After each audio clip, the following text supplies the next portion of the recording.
I'm at kind of a weird angle here. Looked good before, but I moved and now everything's all screwed up. Anyway, here we are on another Wednesday. Looked good before, but I moved and now I got to mute that. Let me get a drink quick. I really got to come up with some kind of a little intro thing to play for the first few minutes until people actually get in here, because YouTube is so bad at sending out their notifications. Most people that do live streams have a little, 5-minute or so bumper at the beginning of their show before the show actually starts, but they go live and play the bumper, and everybody gets a chance to get in, get settled in, because most of the time YouTube will tell you 10 minutes after a stream starts that the stream has actually started. But I see we got Judson Holt here. Looking forward to some Wapak talk. Yeah, I grabbed a couple of my Wapaks off the wall to show you. Mostly we're going to look at the auction prices on the Goodwill site, because Goodwill site is easier to get a little presentation put together. And there's some Wapak on there, some favorite wear. I had somebody request that we take a look at favorite wear prices, see what those are going for. So I found some of them they had, and a few other odds and ends, some kind of cool things. Some Japanese tea kettles. Somebody asked about those, so I saved a few of them. There's a nice one that's still for sale. It's really pretty, and I'll show you that in a bit. And we'll get on with that. Now, I just started a new job this week, and for the first couple of weeks, it's going to be 8-hour days, and I'll be working days this week and probably nights next week. But after that, it's going to switch over to 12-hour days, and I'll be working mostly nights with 3 days on, 3 days off, and then 2 days on, 2 days off, or however else they decide to work out our schedule. So it's going to be tough to have a show every Wednesday, because there's going to be Wednesdays where I'm working. And I think, I'll ask what you guys think. Leave a comment. Try and do the show on Wednesdays whenever possible. But if I can't do it on a Wednesday, try and do it on a Friday at the same time at 6:30 in the evening. There's a lot of other shows on Friday nights, though. So that's kind of why I picked Wednesday in the first place. And it's usually best if you can have a regularly scheduled show every week at the same time. But I'm going to have to try and juggle things around. Now, next week, I don't really think I'll have a show. If I do, it'll probably be kind of a last-minute thing. So, but after that, once we get the regular schedule going and I get a little better idea of when I'm going to be here to do shows on Wednesdays, we'll take it from there and kind of figure out as we go. And like I said, I might start doing them either Wednesday or Friday, depending. But I'm going to try and stick mostly to Wednesdays as much as possible, depending on how the scheduling goes. So, moving forward, we'll see how that works out. But in the meantime, I did find a couple of things out in my travels this weekend. Wapak, however you want to pronounce it. You're gonna get it called Wapak around here, because they were from Wapakoneta. But anyway, Billy Lee Lawhan is here, Honey Badger, complaining about my pronunciation. Tim Fenn, good to see you. Bookworm, Cast Iron Restorer. Darla Allred's in here. Cernudo, Mike Newby. Yeah, some real loud, obnoxious banjo music for an intro. I'm trying to stay so I'm blocking the big glare from the window over there, but it's not always going to work, so bear with me. Judson Holt, I said hi. Corey Clark. But anyway, I did find a couple of things out in my travels. I would love to get a cast iron bunt pan. Well, technically a tube pan, because Bunt is a brand name like Kleenex and Band-Aid, but everybody calls them bunt pans. It's not really a high priority, and they're fairly expensive when you do find them. But I did come across a real nice Pyrex bunt pan. So I'm tickled with that. And that was only a couple of bucks. And that's a nice little nice little thing. I should be able to get some usage out of that for a few different things. You got a tip that scrapyards are a good place for cast iron. Any advice on how to approach these places? Old junkyards, things have changed a lot over the years. I mean, it used to be you just go talk to the guy, and if you needed a piece of iron of some sort, you go root around out back. Nowadays, most recycling places, most scrapyards, they won't let you in the yard because of liability concerns, and they won't sell anything out. I mean, they'll buy stuff, they'll buy scrap, but say, hey, I need a grate for my gas stove, and they got 20,000 junked out old gas stoves there. They won't sell you a grate off of one. So basically, you're gonna have to know somebody that works there. Would be probably the best way that you could get into them. Yeah, like I said, most around you don't sell.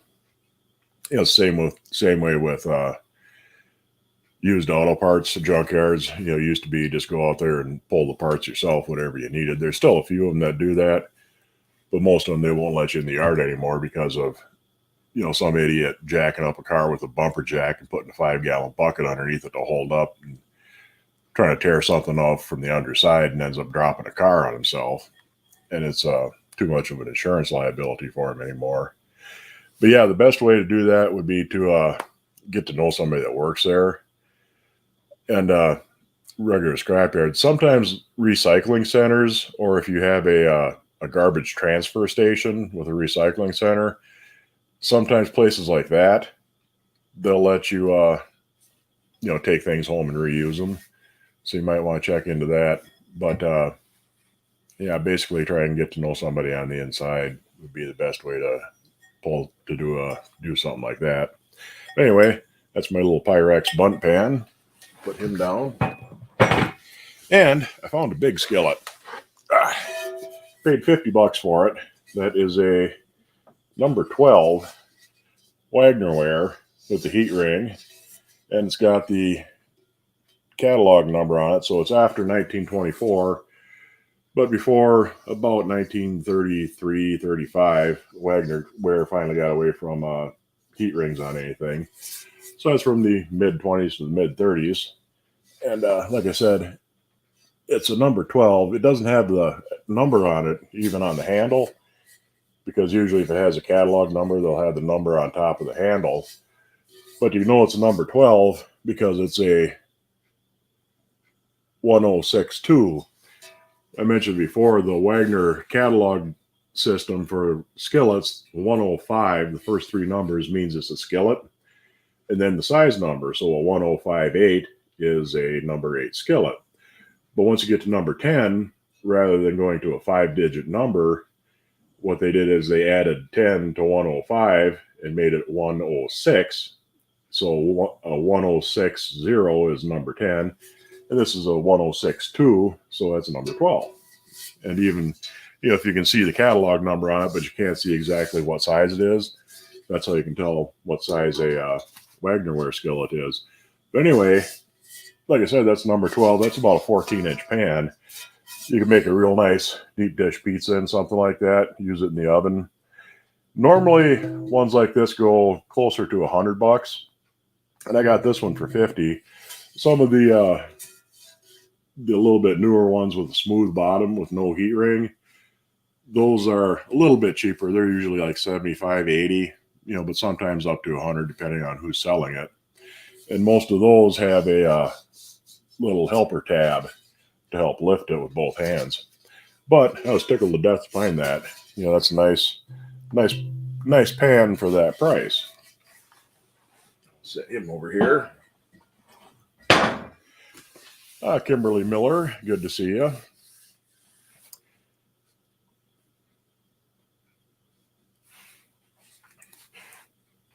Yeah, give them a call tomorrow. You mean like a recycling center or a transfer station?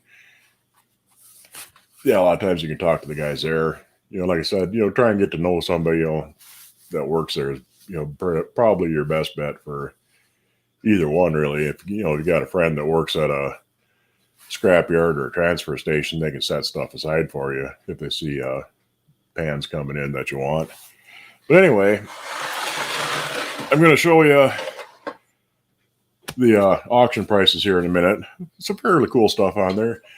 On the Goodwill site, you do see Favorite and Wapak once in a while. You know, they're not really common. You see a lot of Wagner and Griswold and a lot of imported stuff.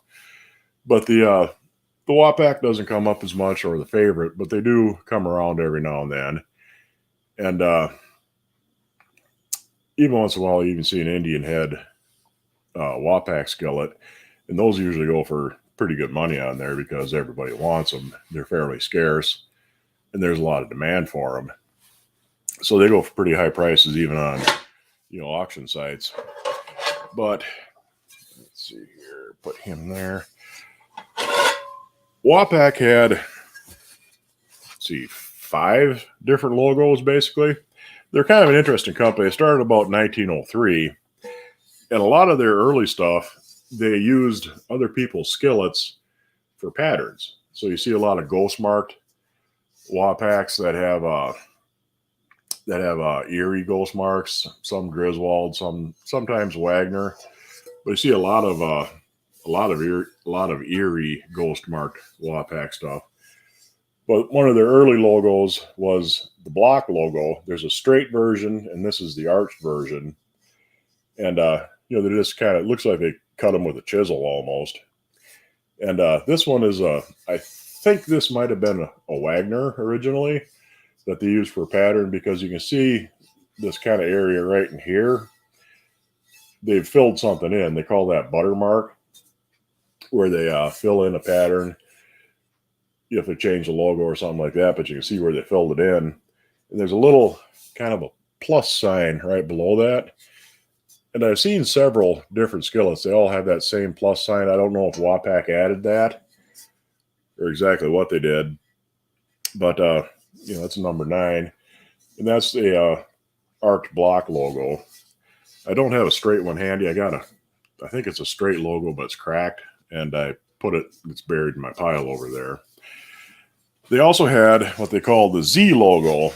And this one really doesn't show very good because it's got quite a bit of pitting on there, and somebody took a grinder to it. But you can see right there just a little bit of the Z.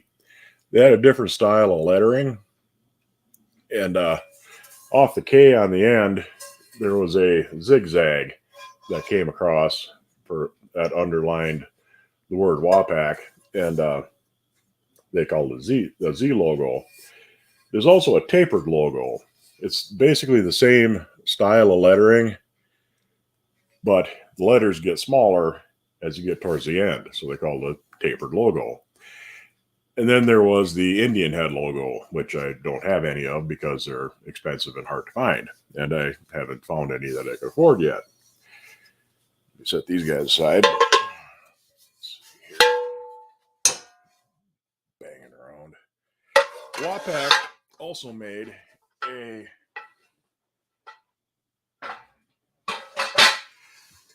economy brand. They were from Wapakoneta, Ohio, or Pennsylvania. Anyway, Wapakoneta. And they used the first half of the name for the Wapak brand name, but they also made O-neta brand skillets. This is supposed to be a number 8. Excuse me. It's supposed to be a number 8, but it's a good bit smaller than a number 8. It's actually about a number 7. And that was like I said, that's the economy brand that Wapak put out. And, you know, they're pretty decent little pans. I think they actually made the O-neta brand a little bit longer when the company went bankrupt. They weren't in business all that long. They were only in business from about 1903 up until 1927, 28. But I think they still made a few of the O-neta ware pieces up until about 1929 or 30.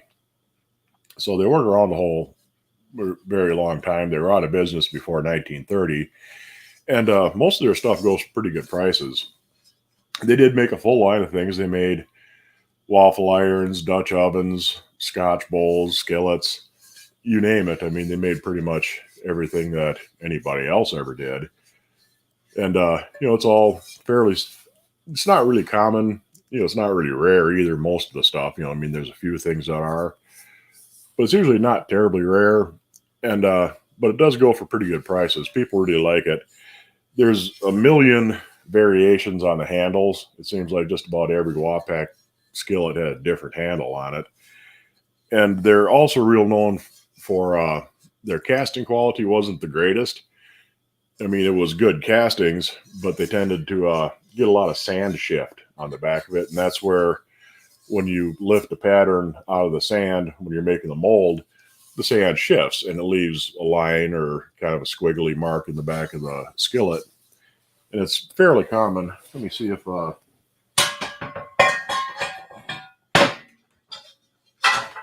either of these two have any to really show. Can't tell on that one. And there's not really a whole lot on that one either. But it's something they're kind of known for. Loretta Comer's, good to see you. Cynthia Wesley. Let's see. Oh, you got back up a little bit here. I missed a few. Would love to add a number 13 Griswold to your collection. Yeah, and they're getting pretty expensive when you find them.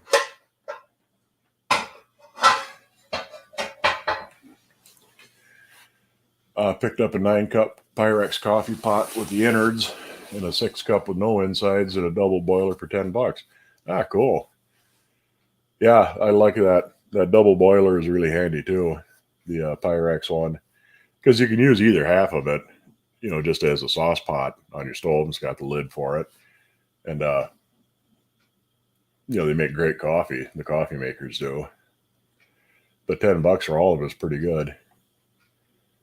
Didn't they make a Holloware? Pretty much any of your pots, pans, kettles, skillets, things of that nature is all called Holloware, as opposed to flatware, which of course is cutlery, knives, and forks, and things like that. So yeah, that was all of this stuff is all Holloware.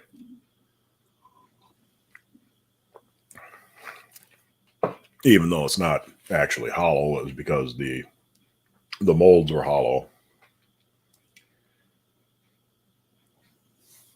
How do you ever restore those cast iron kettles? They don't seem to be worth the effort to me. It just takes a bit more work than most skillets do. You mean like a kettle, like a tea kettle type of a kettle, or a cauldron type of a kettle? Because the cauldron types, a lot of people use those for planters and tend to get pitted up on the inside. And even if they didn't use it for a planter, it might get put out in a shed somewhere with a leaky roof. And they end up holding water for a long time, and they tend to rust and pit on the inside. And it's a bit more work.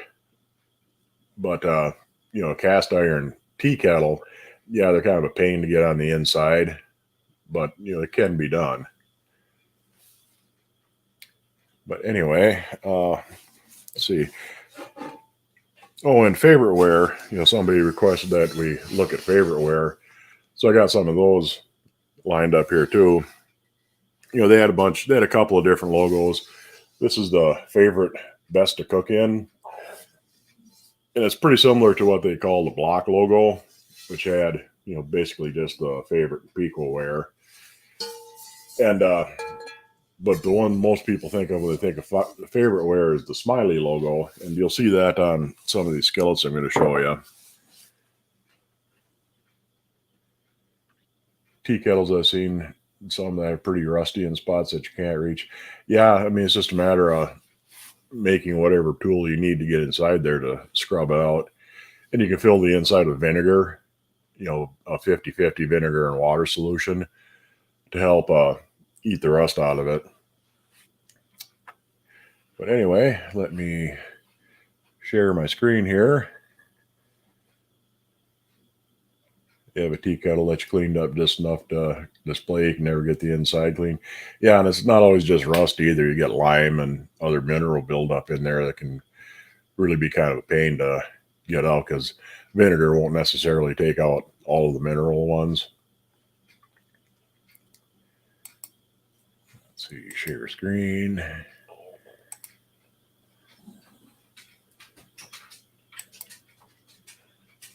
Wow. Okay, there we go.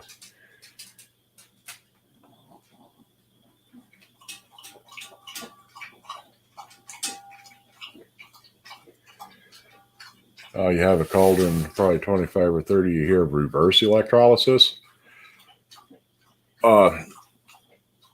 What you can do with, if you have like a big cauldron to clean, you can just fill the inside of the cauldron with your electrolysis solution, your washing soda and water, and you hook the negative electrode from your power source onto that, and then you put an electrode in the middle, and that will work just like electrolysis. When with electrolysis, you put the negative on whatever you're trying to clean, and if you're trying to clean the inside of the cauldron, you just put your negative lead onto the cauldron itself, and then you hang an electrode in the middle, and it'll work just like regular electrolysis. It's not reverse electrolysis, but you're using the cauldron as a container itself instead of trying to submerge a 30-gallon cauldron into a big tank or something like that. You use the cauldron itself for the tank. And then the outside, well, that's a little bit trickier. If you want to do electrolysis on the outside, then you actually do need a tank big enough to put it in. But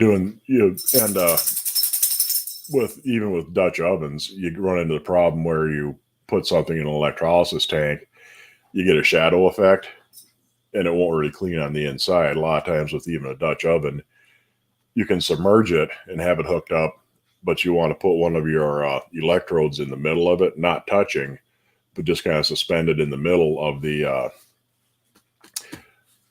Dutch oven so that it cleans on the inside. Yeah, the chicken foot logo, it had a little two little lines of V, in inverted V, coming off the bottom of the P in Wapak. I forgot about that. The K at the other end of the logo was oversized in the other font. Okay.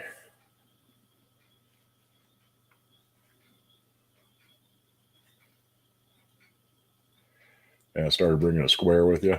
But anyhow, let me get on. That's a good way of checking, something for anything for a straight edge, a wooden ruler or a steel ruler of that sort.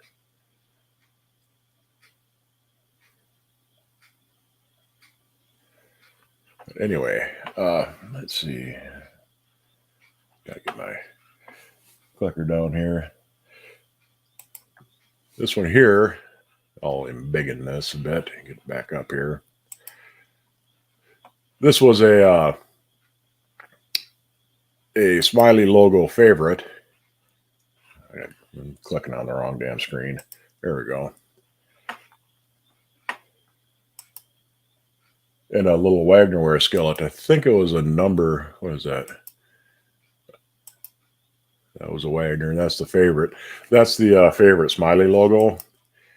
I think that was a number 6. Or I forgot to write it down. I think that's a number. No, it's number 8.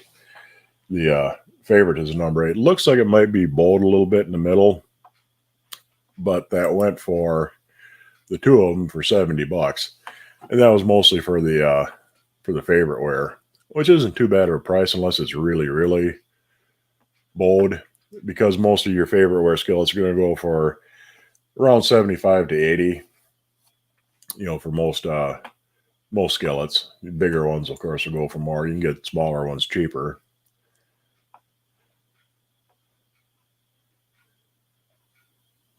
Okay, and let's see. Click this back, and then we gotta go. Oh, I'm gonna skip ahead. These ones here are still for sale, actually. This has got a couple hours left. It's a Japanese teapot. It's got a dragonfly design on it and 2 cups. Really kind of pretty. Most of the Japanese ones I'll show you later on. And this one here is still for sale. This one's really pretty. The design on it is cast in, and then they highlighted it with paint. Painted it black and then highlighted it with gold paint. And that's really pretty. And right now the bid on it, I think, is around 20 bucks. Yeah, 19.99. And I kind of thought about getting this myself, but it's 13 bucks for shipping. And I don't really need to spend 35 bucks on a teapot, even if it is a pretty cool one like that. I got other places to spend my money on things. But I'm sure there'll be something else around. You see a fair number of these Japanese style teapots are usually real short and wide, kind of a turtle shape almost. And back to my closed items here.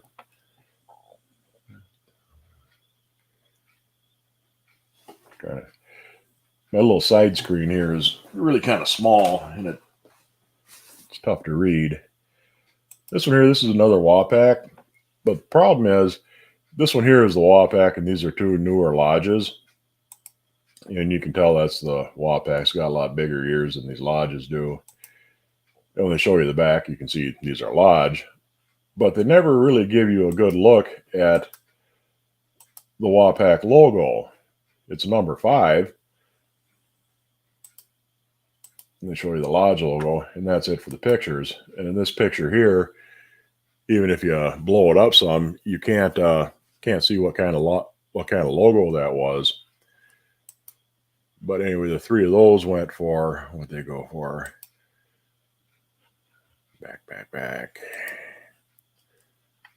Went for $42 for all 3 of them, which is a pretty good price all around. This was pretty cool. I've never seen this barnyard animal one. These are John Wright gingerbread molds. There's a gingerbread house, and the house is 2-sided, and so is the barnyard thing. They got all the barnyard animals on the one side. You got cows and pigs and goats and whatnot. Then you flip that over, get there, you got the barn. You got your sidewalls, probably a roof section. This part down here is for a silo. That's the domed roof on top, and these little bits here I think are a dormer that goes on the silo roof. And that's pretty cool. That was 35 bucks, I think that was. Let me get back for all 3 pieces.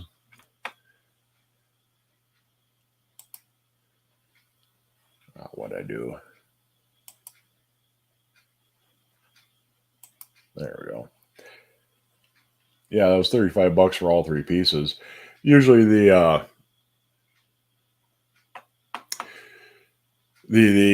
can't hardly think straight right now. The gingerbread houses, those usually go for about 15-20 bucks a piece. So 35 bucks for all 3 of them is, pretty fair price. And like I said, I've never seen these barnyard ones before.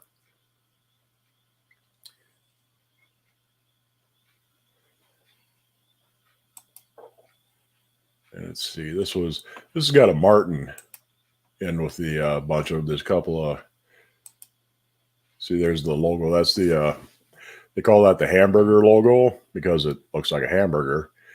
And Martin, they were Martin Stove and Range. They started off as Atlanta Stove and Range, or there's also King Stove and Range was involved. I'm not really thinking terribly clearly right now. I can't remember the exact, but I'm pretty sure King Stove and Range merged with Martin early on, early in the 1920s.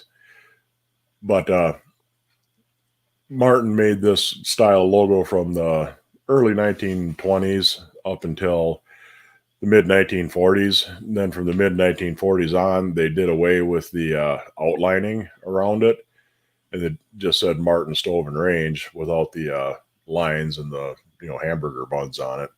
And they made them from about the mid 40s up until the early 50s.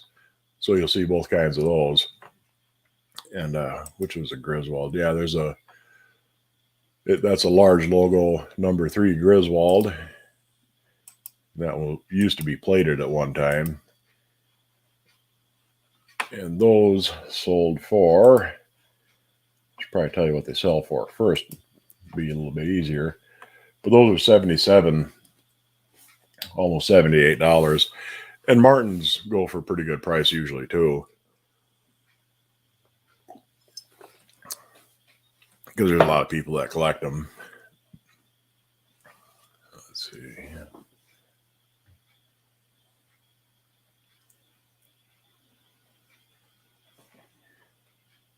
I can barely read my notes there. Favorite Ghost Mark 3. Let's see here. Anyway, this lot sold for 189 bucks.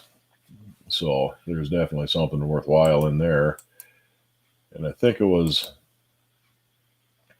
this here is just a newer Wagner Ware, the 1891. There, you can see that. And those aren't worth a whole lot. That's a small logo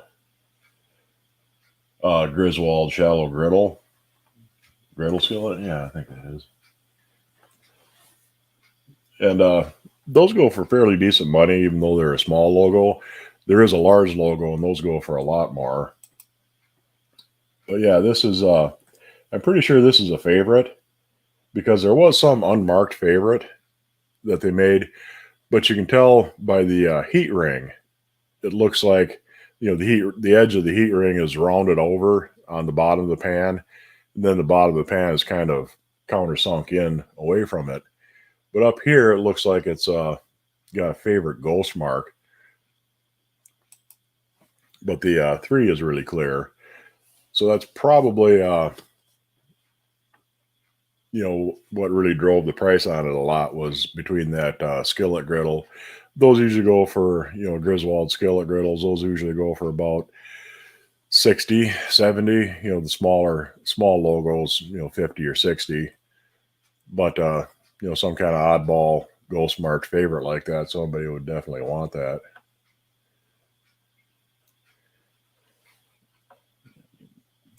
Click back here.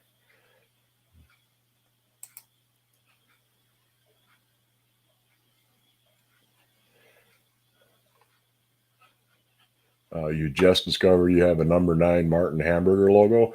Yeah, that's a good band to have. Nice to hang on to that one.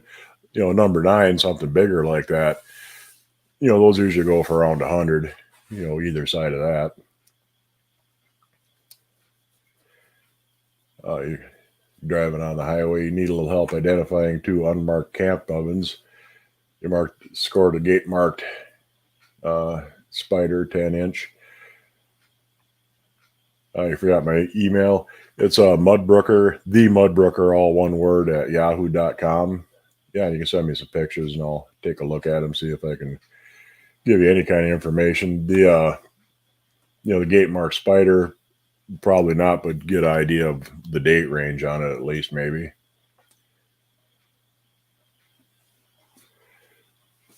Had it for quite a while, but you were early into the gates.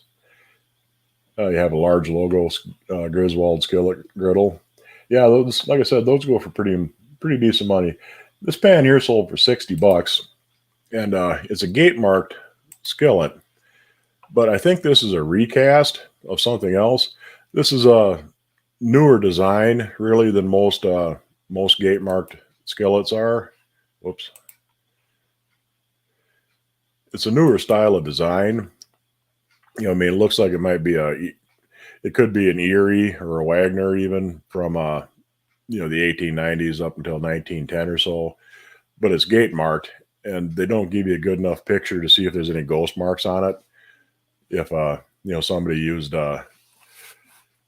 another skillet for a pattern, it's fairly common actually in the up until about the 1920s for small foundries, blacksmiths, things like that. Pretty much anybody that had a furnace and could do castings to use other people's skillets for a pattern and make their own pans.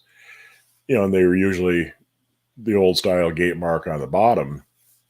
But Wagner Ware and Griswold, none of their skillets are gate marked. They never poured pans from the bottom. I think there's a few early Erie kettles and cauldrons, big ones like that are gate marked, but none of the skillets and none of the Wagner Ware stuff has a bottom gate mark on it like that. So it's more likely, cast from an old Erie skillet, I think. Kind of looks like that style handle, but it's hard to say exactly because they didn't give you all that great of pictures. But anyway, it's a slick pen, and somebody paid $60 for it. If I knew it was ghost marked, I would definitely pay $60 for something like that, even though it's not a real Erie or Wagner or whatever skillet. But it's kind of cool that somebody used it for a pattern. This sold for $145. That's a BSR fish fryer, and it's got the original box for it, which is kind of neat. DFF is deep fish fryer, and I think somewhere on the box they show a picture where they show that it is a BSR. Or is that a BSR? Deep fish fryer. Yeah, I'm pretty sure that is. Yeah. But I think there's one on there where, it has the address of the. Could have swore I saw it, but I guess not. But anyway, that is a BSR deep fish fryer. And things like that usually go for pretty good money. Usually around $125 for the big cast iron deep fish fryers like that, because they're great for roasting pans. Some of them have lids, some of them don't. I don't think this one ever did, but they usually go for pretty good prices. $100 on up. And I got another one in here. It's a Lodge, and it's got a scene on the lid. This is kind of cool. This little fish. That's an incense burner. One part of the tail is broke off on the other side, but that sold for $25. I was thinking about getting that, but with the shipping, it would have been closer to $35, $40, and I didn't really need it that bad. This really went for a lot of money. They're $191 for this. That's a high base for a waffle iron. I think it's a Wagner, but I'm not really positive. It's pretty encrusted, and it doesn't really show any lettering, but I'm fairly sure it's a Wagner. It could be a Griswold, it could be something else entirely. But the high base waffle irons, for a high base and the waffle irons, a complete set, those usually go for around $200. Nowadays most waffle irons with a base are getting up around $125, $150. Sometimes you see them cheaper, but almost $200 for just the base, unless you knew for sure that it was an oddball brand. If you knew this was for a Favorite or for a Wapak or something like that, then it'd be worth $200. But for just kind of a generic one that you don't know what it is, I wouldn't pay that much. You might go $100 on something like that, probably less. But bases are hard to find, and that's because they're pretty thin, they're pretty fragile. A lot of them got broken, and so if you can find a base for a waffle iron on its own, you're usually going to pay more than you would think you would if you bought you would pay more for a base and a waffle iron separately than you usually do for a complete set. That's what I'm saying.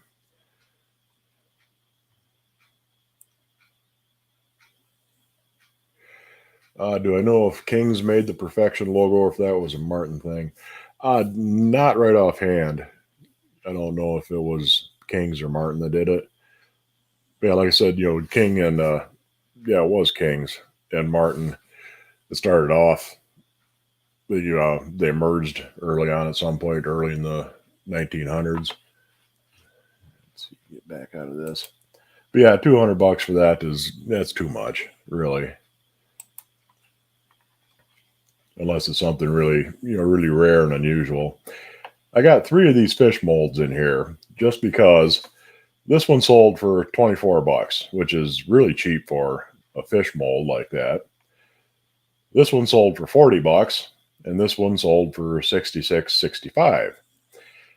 Normally these go for a bit either side of $50. So this one's kind of on the low end of the normal range, and this one's on the high end.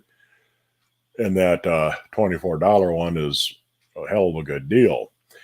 The funny thing is, the $24 one actually looks better shape than the other two. I mean, this one isn't too bad, but this one here is, fairly rusty. That's going to need some pretty good scrubbing. I just thought I'd throw that one in because it's kind of interesting to see, get a weird spread of prices like that. But yeah, normally these go for either side of $50 a piece for these things. So, you got the high and the low ends. But somebody got a pretty good deal on that one. Let's see, what was this? That's another favorite, a favorite griddle. I forgot to look at the price before I clicked on the picture. But you can see what them are like. We got a little close up of yeah. Pretty pitted on the back, and the logo isn't all that bold on it, so can't even quite make out what that is. A 10, I think. Yeah, it's a 10. That one for $60. That's kind of high for the condition it's in. If it was in better shape, yeah, $60 is what you'd pay. But for something that's that badly pitted, and that weak of a logo, more like 35 or 40 would be a fair price for it. But like I said, 60 would be about the right price for it if it was in better condition.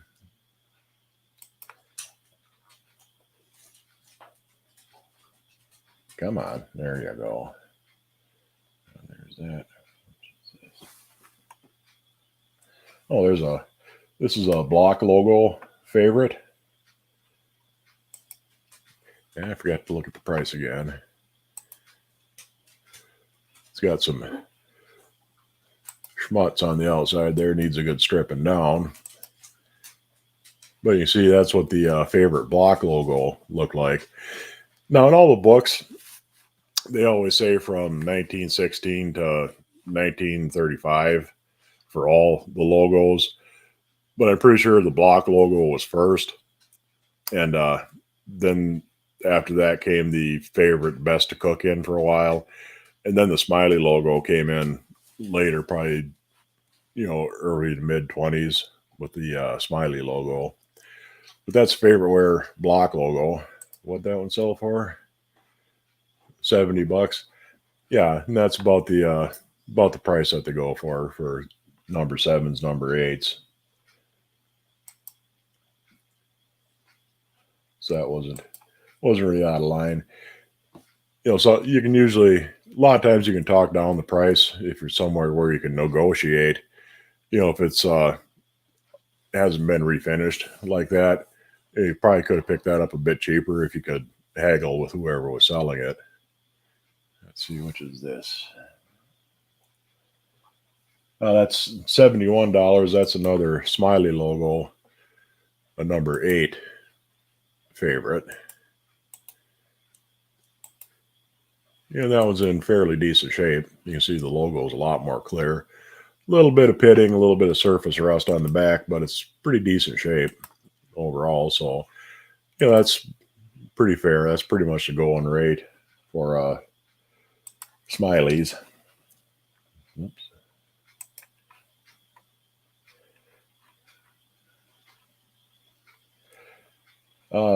This is a Griswold rabbit mold. That sold for a lot of money. That was 220. What is that? 226. You can see the halves of it there. They go through. And I think this one is genuine. There's quite a few reproductions of the Griswold, the rabbit molds, the lamb molds, and there's a Santa Claus mold that has really been reproduced a lot.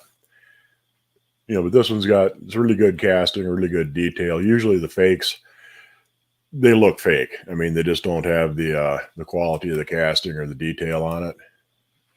And I skipped that one.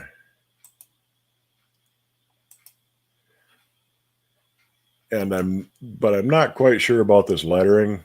I know that some of the lettering is really bad on the fakes, but it's not all that great really on the originals either. So it's kind of 6 of one, half a dozen of the other. I'd have to really look into it more to be sure one way or the other if it was genuine or if it was a repo. But yeah, kind of leaning towards it being genuine because it's pretty detailed, pretty decent casting. Yeah, thirsty dog. Yeah, he's always got to make himself known one way or another. Either getting underfoot or yapping to get in, yapping to get out, or banging on his water bowl. These are a couple of cool little things. Got a iron butterfly trivet. You can start singing Inagata Davida to yourself as you're looking at it. This was a horse head. This is actually like a change dish, a candy dish kind of thing. That's sold for 16 bucks. But you can see it's, hollowed out on the inside there for a candy dish or a change dish, something of that sort. And I don't remember if it had a brand name on it. Yeah, there's something there, but what is that? JM70. Iron Art JM70 is what that says. It's a pretty nice little thing. It's a nice little detailed doodad for 16 bucks. Fairly good deal. If you wanted a horse head dish. Let's see, let's get down here. The butterfly. This thing, they've been trying to sell this for quite a while. I've seen it get listed and relisted 4 or 5 times. It's a new Lodge pan, but the handle is broken on it. And I think it's a number 12. It's like a 14-inch pan. It looks like it's brand new, really. And I don't think it, more likely it got broken in a store and they just turned around and donated it to Goodwill because it looks like it's never been used. But the handle is broken off. And the problem is, yeah, it's a number 12. The problem with something like that is I would definitely pay, 10, 15 bucks or something like that in a store because you could just smooth the end of that handle off and make a fantastic baking dish. You could make cornbread or, pretty much anything you could bake in an oven because it's a big pan. It's a 14-inch pan. But the problem is the shipping on this, to ship to my place at least, is almost $19. So between the two of them, you're getting up around 35 bucks once you add the tax. And a brand new one like that costs 50. And sometimes you can find them on sale for 40. So there's really no sense in buying a broken pan for $5, $10 less than getting the same thing brand new. But something like that, I would pay for it, if I came across it in a Goodwill. And I clicked the wrong thing again. And if I needed a baking dish, you can get a pretty good baking dish out of the deal for something like that. And then this one I wanted to show you. This is something you got to watch out for.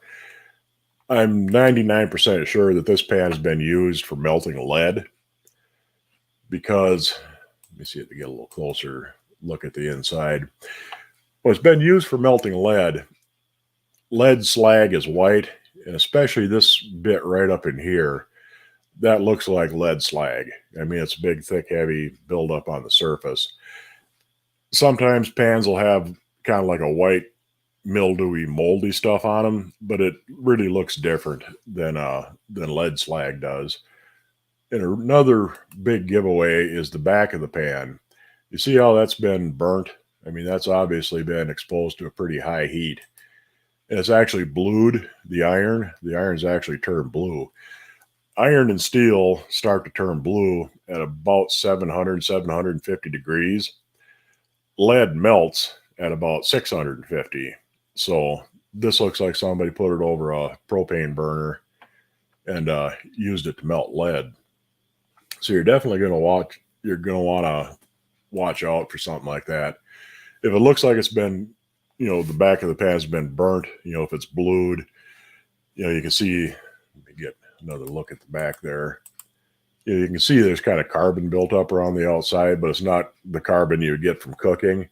That's, soot, really.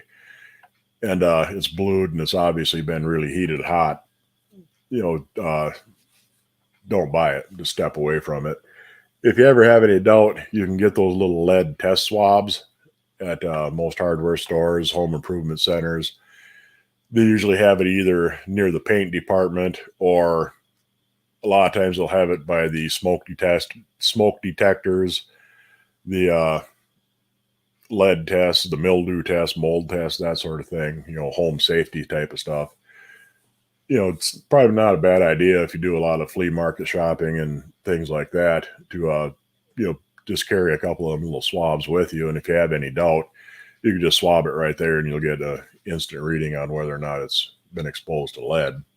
But this pan here, I'm 99% sure that somebody used that for melting lead. Yeah, the 3M ones are best. Yeah, and they're easy to use. It's just a little swab with a vial inside. You crush the vial and let the fluid wet down the swab. And it turns red if there's lead present. But yeah, it's definitely something you want to look out for. Let's see. This went for $250 for all three of these. And the main reason for that is this big Griswold round baled griddle. Those usually go for pretty good money for the especially the bigger sizes. And a lot of the baled ones were 12 and 14. I showed you one time I got a great big number 14. I actually have number 12 too of these baled griddles. And yeah, they pretty typically go for 150, $200 a piece. And I forget what the other two skillets with it were. Okay, that one's a Wagner. And that one's an unmarked Wagner. But yeah, what they were paying for was that griddle, and that's a large logo one. And of course they'll go for a bit more than the small logo ones. If it was a slant logo one, something like that probably would have sold for more like 400 rather than what it actually did sell. Put a drop on a Q-tip so you can get more than one test from a vial. Yeah, that's a good idea. You could get some of the test liquid on a Q-tip, do a couple, three of them. They're not terribly expensive, but they're not terribly cheap either. I think they're, what are they, like $10 for three of them? It's a little cheaper if they have a 6-pack or bigger packs, but if you do a lot of flea market stuff, it's a pretty good idea. Let's see, this is a great big BSR. That's a 15-inch, so that's probably like a number 14 BSR skillet, and that one for $94. And that's, pretty much what they go for. These two here, these are Smithey ironware. They went for $230 for the two of them, which actually isn't a bad price because they still make them. I mean, these are pretty new pans. But the new ones usually sell for like $150 a piece, I think. And they're made in America. Let me see if they give you a little better picture. There's the logo on them, Smithey Ironware Company. And they're pretty popular. A lot of people really like them. And if I remember right, they have a bird on the handle. Yeah, you can just barely see it there. I'm not sure what kind of bird it's supposed to be. And I think there's also a couple of variations on these little helper tabs. But yeah, I mean, they're brand new. They usually go for around 150. So, $230 for the pair of them is pretty decent price. You love your cast iron wok? Yeah, I really like mine too, especially using it on the wood stove where you can set it right down in the fire on the bottom. That's a lot of fun to cook with. The font on the rabbit mold is the same font as on the Griswold trivets. Yeah, but I know that some of the reproductions, they really screw up the lettering on them. but I'm not exactly sure how. I don't recall right offhand.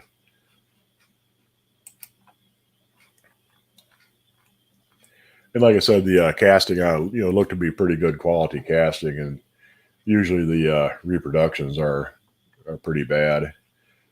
This is a Puritan skillet, $44. Puritan was a brand name that was made by both Griswold and Favorite. They made it for Sears, but this one was made by Favorite, and you can tell by the style of the handle, and it has an outside heat ring on it. The heat ring goes around the outside edge of the pan, where the Griswold ones, they looked a lot more like an Iron Mountain skillet. The handle was different than the Iron Mountain, but it had an inset heat ring on them, and you can tell right away whether or not it was a Puritan by Favorite or a Puritan by Griswold. What size was this?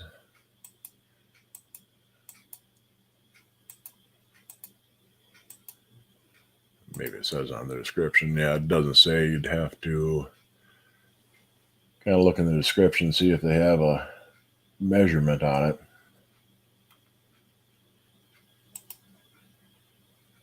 Dimensions. Sometimes they're kind of screwy on when they with their dimensions. 13. It's not a 13-inch skillet. They're measuring the width the handle too. It's a 9-inch, so that'd be like a 6 or 7. 2 inches deep, and pretty much all skillets are around 2 inches deep, more or less. But for a 6 or 7, gotta get to where I'm going. Puritan, that was what, $44 that sold for. That's a fairly decent price. Especially one made by Favorite. Here's a couple more Japanese style skillets, $15 for the pair. A lot of the Japanese ones, they had kind of a patina finish. It made it look like patinaed bronze. There was green was a popular color, kind of a brownish tan, sometimes blue. And these are the two styles you tend to see with the Japanese ones. Some of them weren't marked. Some of them have Japanese characters. Some say made in Japan in English. There's a lot of variations, but they pretty much all tended to have this style of handle on them. And there's some different designs. This one here's kind of a hobnail design. And that one I think is flowers. And a lot of them will have a little tea basket right in the top. Yeah, see, this one's got Japanese characters on it. There's that blue one. That's got flower design on it. It looks like it's enameled on the inside, which is pretty nice, really. But $15 for the pair isn't too bad.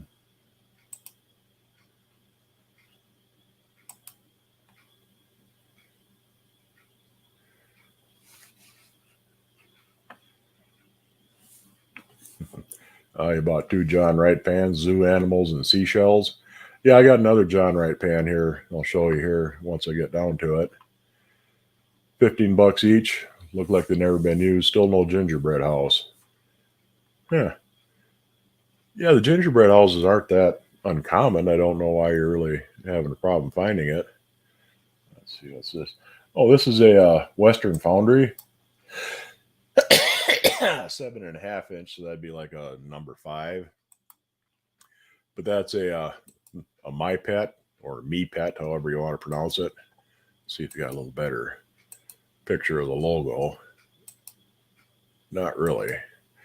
It can be frustrating sometimes on this site because they'll give you every picture except the one you really want, and sometimes really bad pictures. But with a little bit of practice where you can get good at spotting things, you can usually pretty much figure out what it is. And even if you can't, you can tell if it's something that you would be willing to take a chance on if you pick it up for a decent price. But yeah, this is a My Pet, makes food tasty or food stays tasty.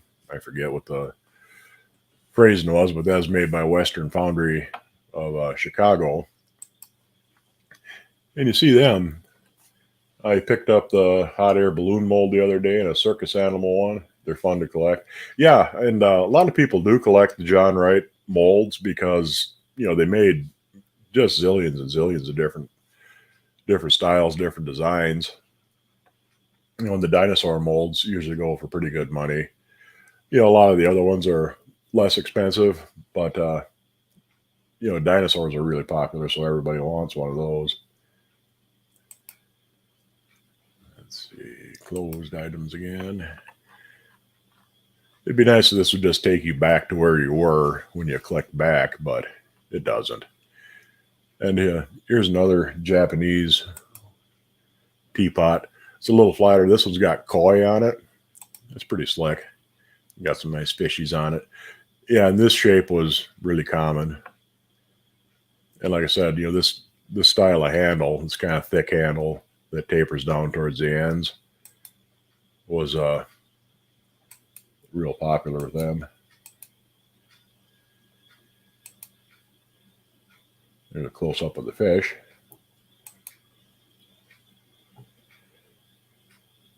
And yeah, looks pretty clean inside, a little bit of rust, but it's nice shape inside. And that's the bottom side of it. It's got, like I said, it's got kind of a hobnailed, dimpled design.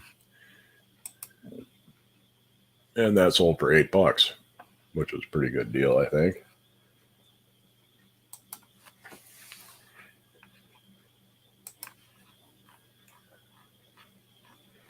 Let's see, guys. This one here sold for $86, which is a pretty good deal because it has a lid with it. I'm pretty sure this is an unmarked favorite.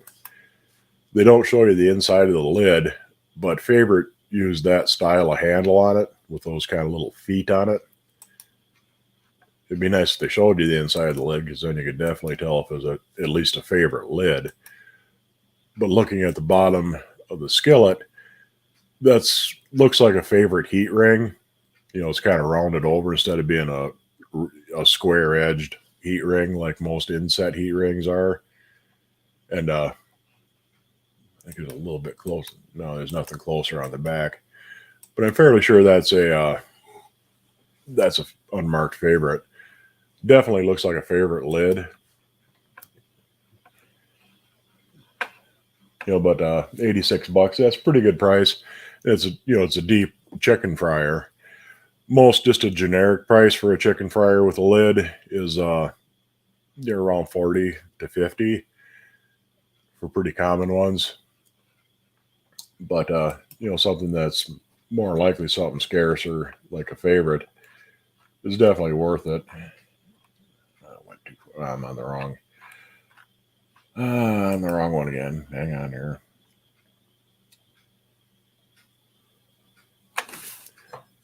Take a drink quick while this is thinking it over.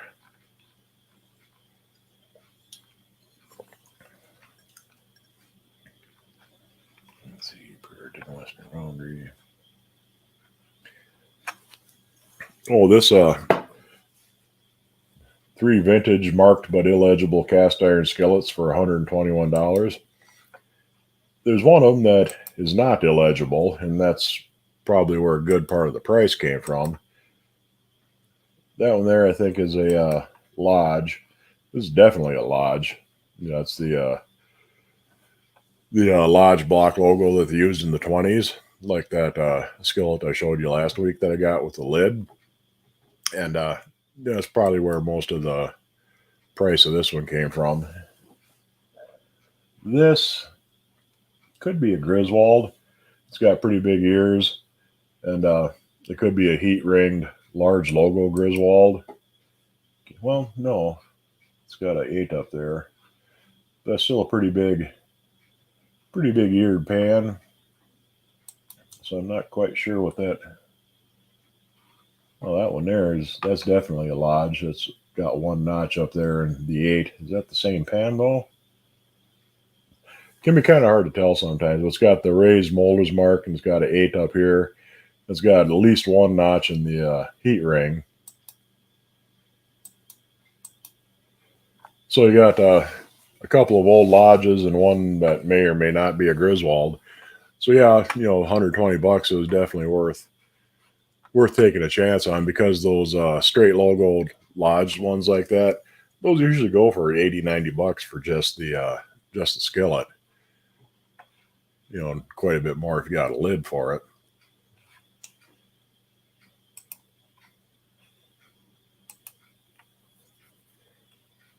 Let's see, not closed items. There's that pile. That's an unmarked favorite.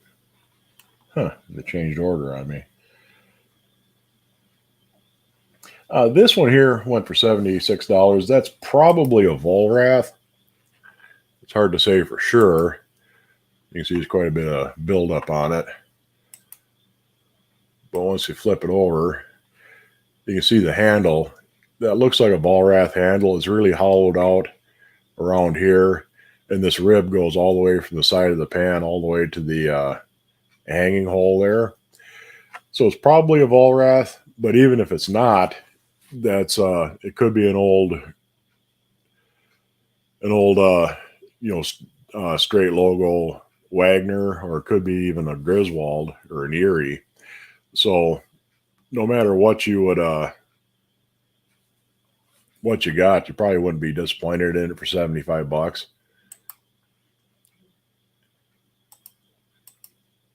You know, in fact, you'd probably be more tickled if it turned out to be a Griswold or a Wagner than you would it being a Vollrath. But Vollrath pans are nice.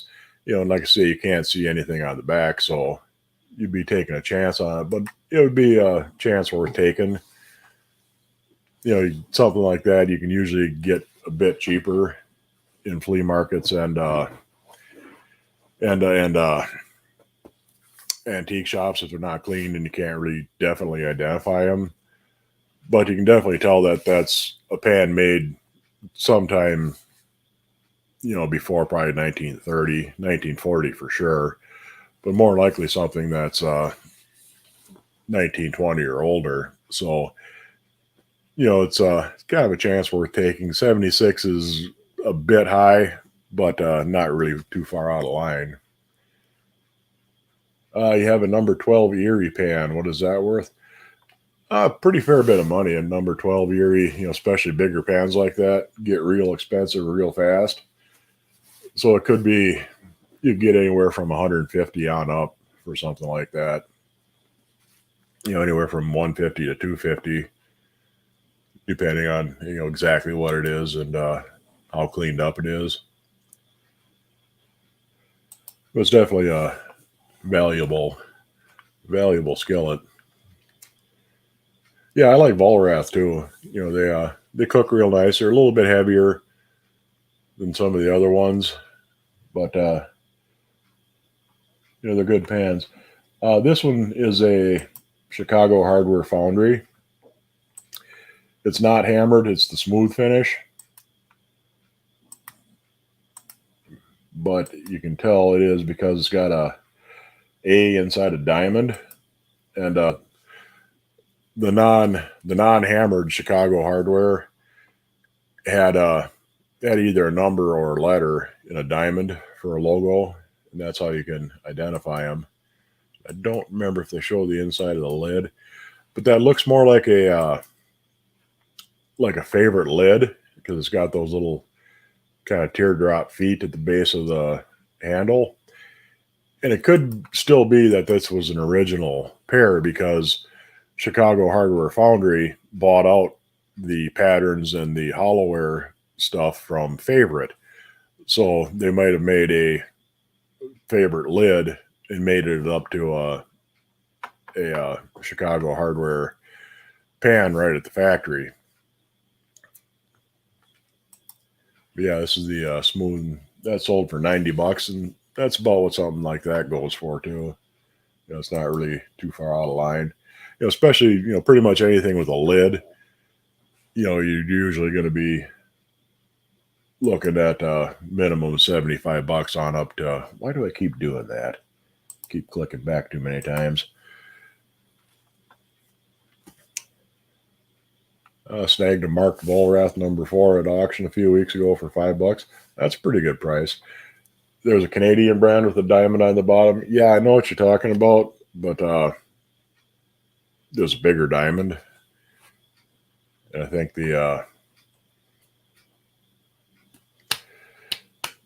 it was in the middle too.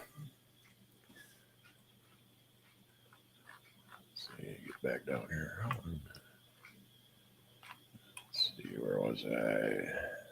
Unmarked favorite. This is a BSR cornstick pan. I think they called it a Handy Dan in the catalogs. These usually sell for pretty good money. You know, it has that skillet handle on it and 8 rows side by side.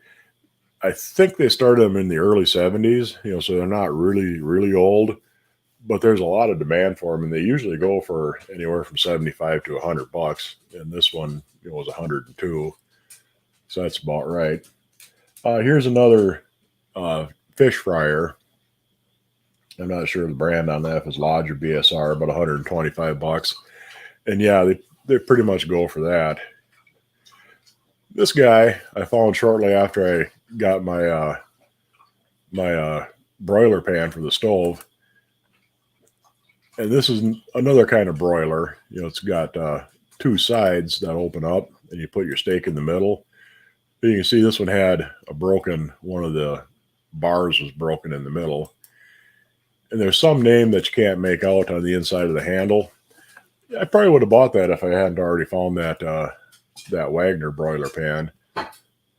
And that went pretty cheap. That was only $10. Yeah, I would have paid $10 for something like that, even with the broken bar on it. But that's usually how it goes. Once you actually buy something you're looking for, you'll find 3 other ones right away at the same time. Sold a large logo numbered 9 Griswold for $110 this past weekend. Yeah, I mean, anything bigger than 8 is getting a lot more expensive. It's not unusual to get $100 or more. So, snagged a Volrath 10 in Pulaski for $15. That's a good price on that. And you got a really nice number 12 Chicago hardware foundry for the next day for next to nothing. Yeah, starting to get into the the flea market and estate sale, thrift sale season. Finally starting to warm up a little bit, and things are selling. Which was this? That's another Chicago hardware foundry. Nice hammered chicken fryer. That went for 128. That's about what they go for. A little bit high, maybe. You can get them for 100, 125. And this is just a press, a sausage stuffer fruit press. I mean, you've seen the Wagner Ware one that I have sitting kind of over my shoulder there. But this is the style you usually see. Then there's a bunch of different brands, bunch of different makers. And even in antique shops, 75 to 150 bucks, depending on the size and exactly what brand they are. Griswold made some, and those usually go for quite a bit more. But 75 to 100 for just for a sausage press, fruit press like that, is kind of the going price on those. Let's see, that was just a Griswold Dutch oven with a lid. I think that was a bigger one, number 8. No, I guess not. 202. Why did it go for that much? Was that that was a slant logo. That's why I marked it. Yeah, a slant logo Dutch oven like that, those go for quite a bit more than the large block ones. A large block, number 8, Griswold, you can usually pick up for $100 or less, but something like this, 200 is about what they go for.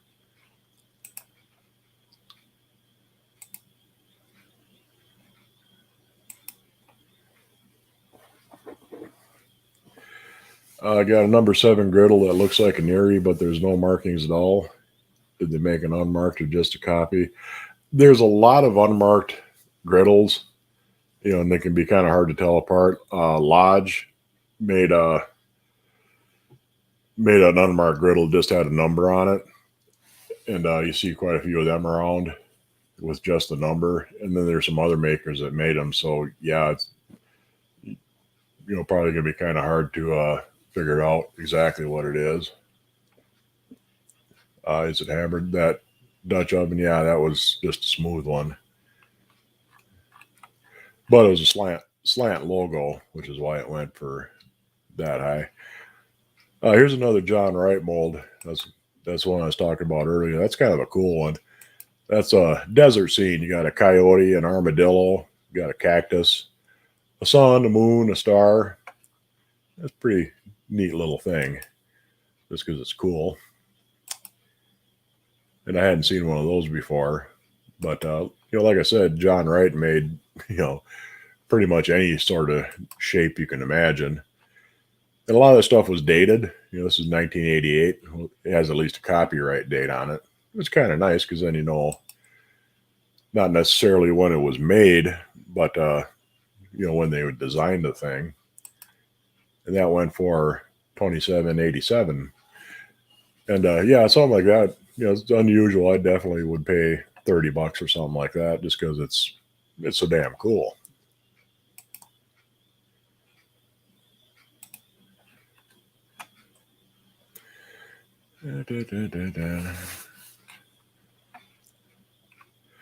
Yeah, I'd never seen that desert one before either. So, there I am. Couldn't figure out why I wasn't scrolling. It's because I had my cursor on the wrong screen again.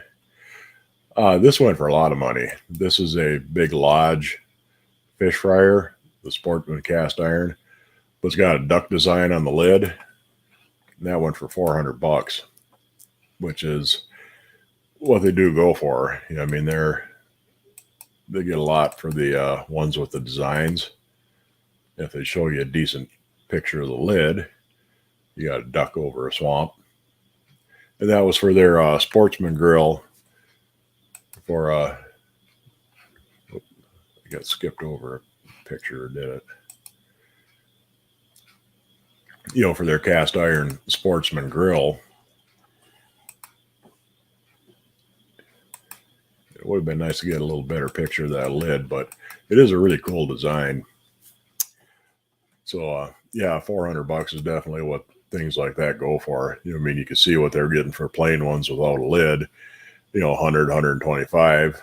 If you had a lid for it, you could probably add 75, and a lid with a design pretty much doubles it.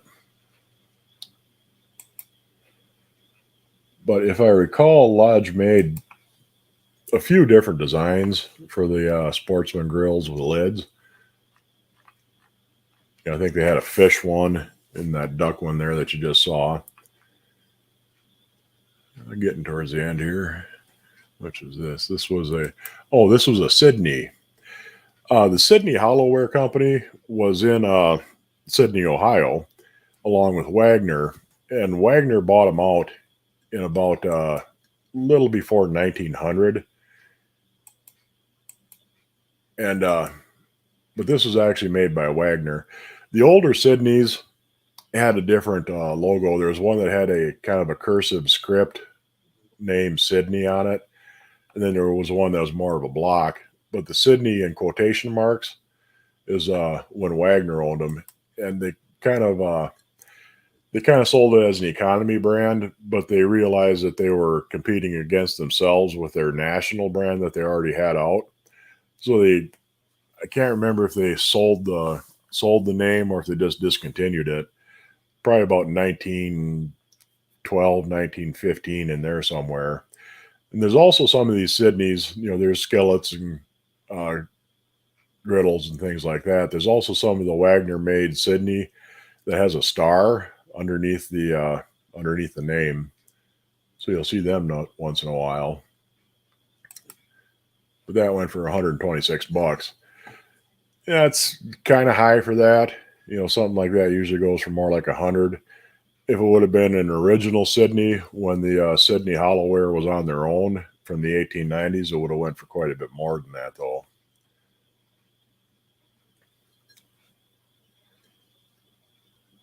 You want one so bad, but no way you'd pay that much. It'd match your duck in flight one.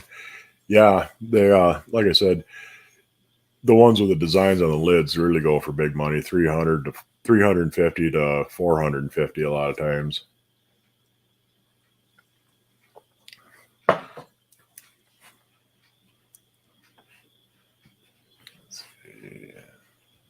There I am.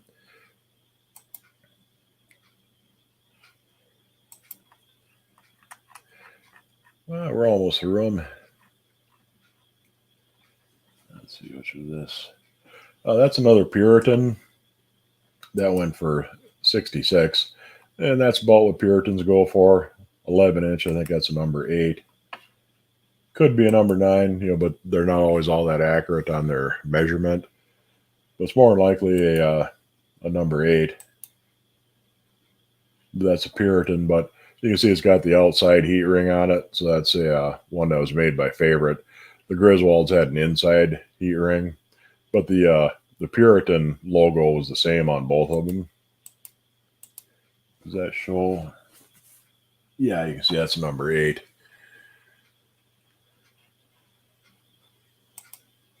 And 65, 66 bucks, about the going rate for them. Not terribly far out of line. Whoops. Let's see, which is this?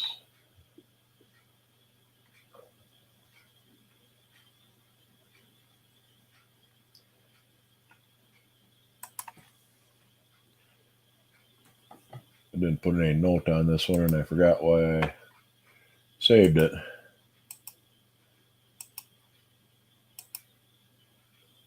Huh. That's a BSR, but that's all I really know about it. What'd that sell for? $13. That's a pretty good price. What size is it? 10-inch. Yeah, number 8 BSR for 13 bucks. Pretty decent price. Pretty decent price for any number 8 cast iron skillet. It's getting to the point where the just the generic price for just a 10-inch, 10 or 11-inch cast iron skillet is getting around 40 bucks. For something that you can't really tell what it is, or something unmarked. This thing is really cool. I'd love to have one of these. That sold for 350 bucks, and it's broken. But this is a pancake grill for a wood stove or for a big gas stove. You'd pour your pancakes in here. Once they're browned up, you'd just flip the whole thing. There's a hinge in the middle, and you just flop it over onto the grill. And this is it's an early Wagner. You can see the Wagner logo there. Probably something from the 1890s up to about 1910. And it's I can't see quite what that number, ain't sure if that's an 8 or a 9. It's kind of hard to tell. But yeah, this base is broken. I mean, this base should go all the way around, but that's pretty thin. I think they had a picture where it was flipped over. Yeah, there you can see it. But yeah, that was just a real thin rim that went around, so it's not surprising it's broken. But even so, they got almost 350 bucks for it, 344. Do you ever see any Lady Bess on the Goodwill site? Once in a while, but a lot of times they'll kind of lump them in with the wood-handled made in Taiwan pans. So you got to kind of keep an eye out if that's what you're looking for, because there's so many of the wooden-handled Taiwanese ones that came into the 70s and the 80s, and that was the same time they were making the Lady Bess pans. And a lot of times they'll just throw 4 or 5 skillets together as a bundle deal, and you'll have 4 made in Taiwan and 1 Lady Bess. So if you're looking for Lady Bess and you see a wooden handle one, have a little closer look at it just to make sure it isn't Taiwanese. Most of them are Taiwan, and most of them ain't too bad, but they are out there. Your favorite block logo 7 has a heat ring pretty worn down, especially at the side opposite the handle.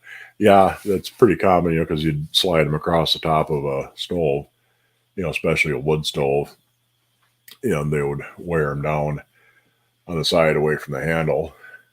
But yeah, it's a pretty cool thing. I'd love to have something like that, even that broken one. But they're not real common. You hardly ever see things like this.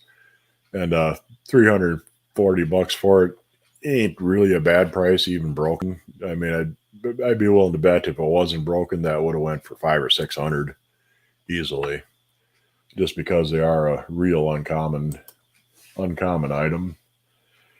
Because things like that is either made for a wood stove or commercial kitchens. And a lot of the more commercial designs, some of them, they have the big waffle irons where they have like 4 different paddles in them, big square ones. And those were meant for commercial kitchens, restaurants, hotel kitchens, things like that. And they're fairly scarce to begin with, and they really go for good money too when you can find them. The person that had your pan at some point, just how their stove was and how they pulled it off the burner or stove eyes. Yeah, it's just the just natural kind of wear and tear on them. And which was this? That's just a Wagner Ware. I think this was a bigger one though. It's got some plating left on it. A lot of the plating is worn off it. But yeah, oh yeah, that's a real old one. This is back from the 1890s, easily. That style of logo on it and the number 10 on back. And you can see it was plated at one time, but most of the plating is gone. There might be some plating underneath that. And what did that sell for? A fair bit, I think. Back to that. Yeah, that's the one of the oldest Wagner Ware logos. They used that up until from about 1892 up until about 1900. There was a straight version too, and they kind of overlapped at the same time. But that style of G, just the overall style of it, that's a very old Wagner. So what'd that sell for? $12. Or is that still for? Well, that's still for sale. Huh. It's because I looked on the wrong thing. When's that end? The 9th. I'll have to keep an eye on that, see what that goes for. That is definitely a nice pan. Something like that, even with bad plating on it, $75 to $100 would be a good price on it. The quotations are opposite. Yeah, that's how they did it. Be kind of neat to see what that sells for.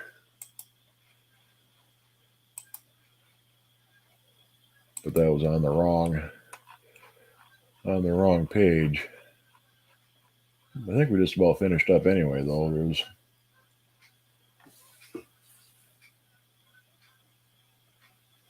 There's one other one that still hadn't sold. I was going to show you, if I remember right. This is another big one. That's an arc straight logo. That was from the 19 teens. And I think it's a number 12. It's a big pan. But just going by the measurement, you can't see the size number on it. That went for $227. And something like that, it would. But it's a 13.5-inch pan, so yeah, it's like a number 12. And big pans are going for big money, and really old ones are going for really big money. Where an arc straight logo like that, a number 8, would be $80. A number 12, yeah, it's easily worth $200. Let me get back here. There was one that hadn't sold yet that I was going to show you. Let me look through this quick and see if my memory jogs. Oh, it was an Iron Age skillet.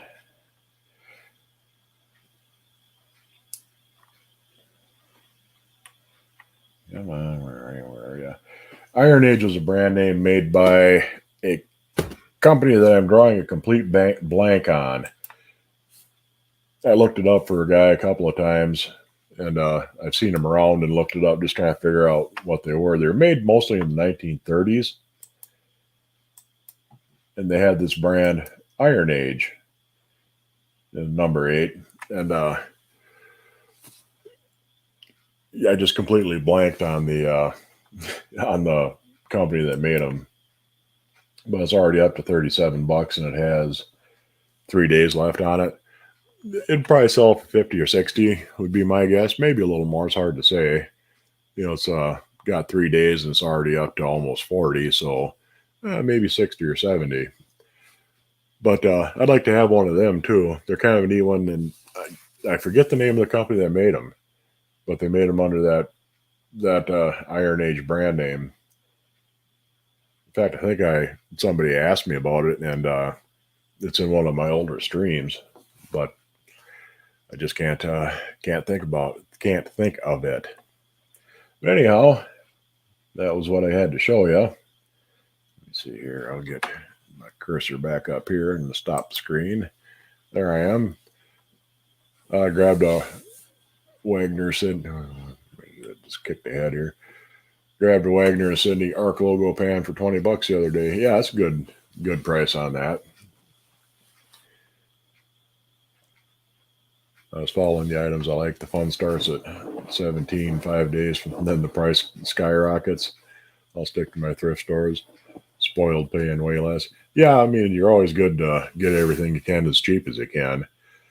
And a lot of auction sites will do that. They'll get a couple of opening bids right away. Most of the ones they do on here are for 7 days, but there's some I think they do for 5.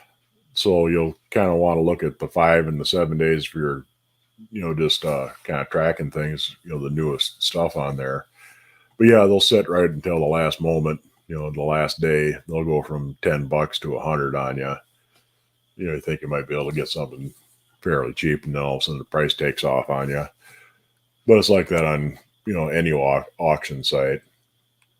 But, flea markets are nice, especially if you can find some reason to talk the guy down on the price, in antique stores and things like that.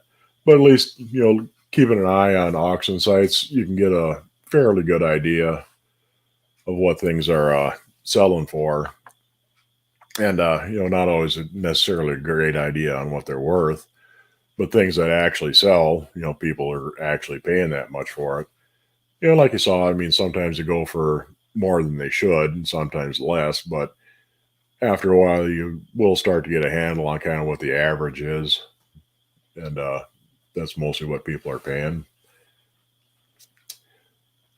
So it's always, that and, you get good at, it's kind of good practice for being able to spot things, figuring out what things are without really being able to see exactly what it is first, and if you see a couple of handles sticking out of a pile of stuff somewhere and you recognize, oh, hey, I know what that is, right off the bat, you can save yourself a lot of picking through and digging if you're looking for something in particular.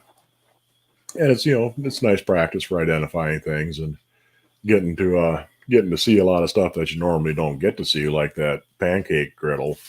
I mean, you don't see things like that. Foster Stove Company, that's it. Yeah. Ironton, Ohio, Iron Age pans. Yeah, that's who it is. You have the top bid currently. Well, good for you. Hopefully you get it. I mean, it's pretty, it's a neat brand, and you'll find one eventually. But hopefully it'll stay down there. Everybody will forget it's on the site, and you'll get her for $37.12. But anyhow, I'm going to wrap things up. And like I said, I probably won't be on next week. And once I start getting my schedule figured out to where I'm going to be and when, I'll try and do as many as I can on Wednesdays. But if I have to move it to Friday, I'll see if I can work that in. And there'll be a few weeks where I don't get to do anything at all. So, it's going to be a few changes on that. But hopefully you'll be able to still be able to find me, and hopefully I'll be able to get notice out, on the community tabs and on Facebook and things like that for, so you at least know when I'm going to be on. I'll be trying to do as much as I can, but like I say, I'll probably miss a few weeks here and there. Like next week, I'll probably miss that. And then after that, I won't know until later exactly how the schedule is going to go. So, try and be patient, and I'll try and keep you informed as best I can. What's a Stover high base waffle iron worth? Stover's, I see them go. Sometimes I see them go high, but usually they sell for a bit less than Wagner Ware and Griswold. So, something like that, anywhere from 50 to 80 bucks, I would think, wouldn't be too far out of line. Or the same thing for a Griswold or older Wagner Ware. Wagners go for about 100 to 125 with the base, and Griswolds are getting to be where they're around 150 with the bases. But Stover is pretty. There's some people that are interested. I see them around every now and then. They're not really common. I mean, they're one of the smaller makers. So if you come across one at a good price, I'd definitely grab it. And if you've got one already, hang on to it. Have a little bit of everything. You're from the Cumberland Mountains of Tennessee. Yeah, it's pretty much the way I do too. I like to have, one or two examples of just about everything, rather than focusing on making a complete set of every size of a particular logo or anything. But yeah, I'll still be around. I ain't going to disappear entirely, but I might disappear for a week here and there. But anyhow, I'll see you guys later, and hopefully you enjoyed the show, and hopefully you'll stick around for whenever I finally get around to making my next one. And I'll see you all later. Night.